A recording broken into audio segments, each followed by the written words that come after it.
Welcome back. So today we are going to see some basic fundamental concepts of computer. This is under module number 5, that is a basic processing unit. So in this we are going to see some basic fundamental concept, that is program counter and then instruction register, and how the memory address register will work and how memory data register will work, what is the main function of the processor. Okay, so all these things we are going to see now. So the in this slide we are going to see some fundamental concepts, that is instruction set, processor and CPU and processor, data path and control, and the remaining is under the execution based. So we know very well that central processing unit is the heart of the computer, which performs all the operation which is required with the computer, and this is the main major component, and apart from this bus is the hardware component we already discussed in previous slides. And processor is the active state of the active part of the computer, we can say, and it does all the work whatever the computer is required, that is we can say data manipulation and decision making, we can say, for this processor. And data path is a part of the processor, and in this data path, even though it just wherever necessary, okay, all the operations is performing by this data path. So necessary operations which is done by this data path, that is bran and control. So this is also one of the part of the processor, and it is available in hardware too, and it just tells the data path what needs to be done.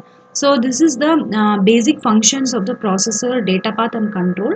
And here we have the instruction execution cycle. So here we are going to see the fetch, decode and execute. So fetch, it just fetches the next instruction by using the program counter from memory into instruction register. We know very well the program counter is nothing but fetching a next instruction which is going to fetch a next instruction to be executed. And decode, so decode the instruction and execute the instruction. So these are the main cycles, that is fetch, decode and execute. So a typical computer task consisting of a series of steps specified by sequence of machine instructions that constitute a program. We know very well it's nothing but a set of instruction which is executed by the computer, that is called the ASR. An instruction is executed by carrying out a sequence of more rudimentary operations.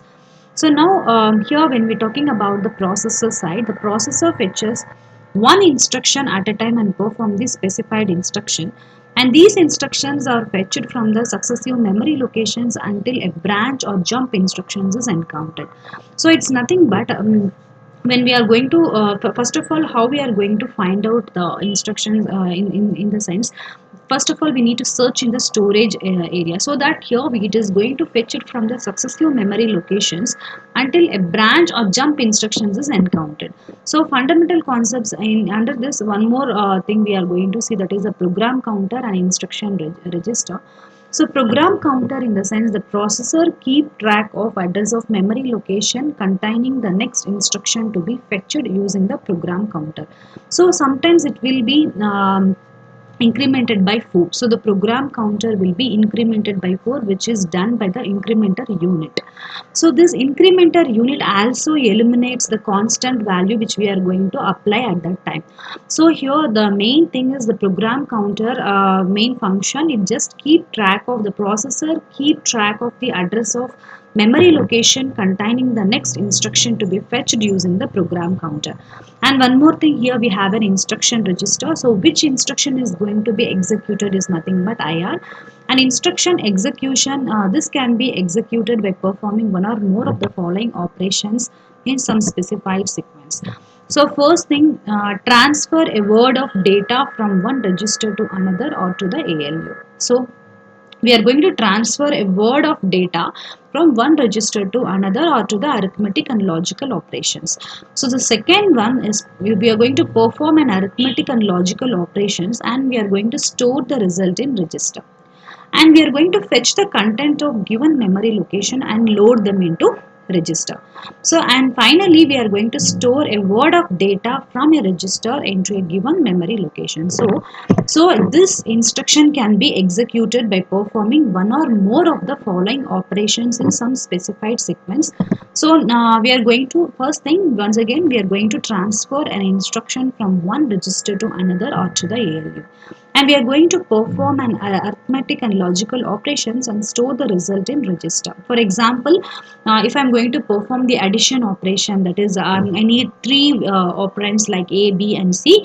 So from that, so I'm going to save my value 5 in A and 5 in B. So I'm going to do the addition operation. So 5 plus 5 is equal to 10. So that particular result should be stored in the another third register. So A plus B is equal to C. So 5 plus 5 is equal to 10. So here in second step, we are going to perform an arithmetic and logical operations, and we are going to store the result in register.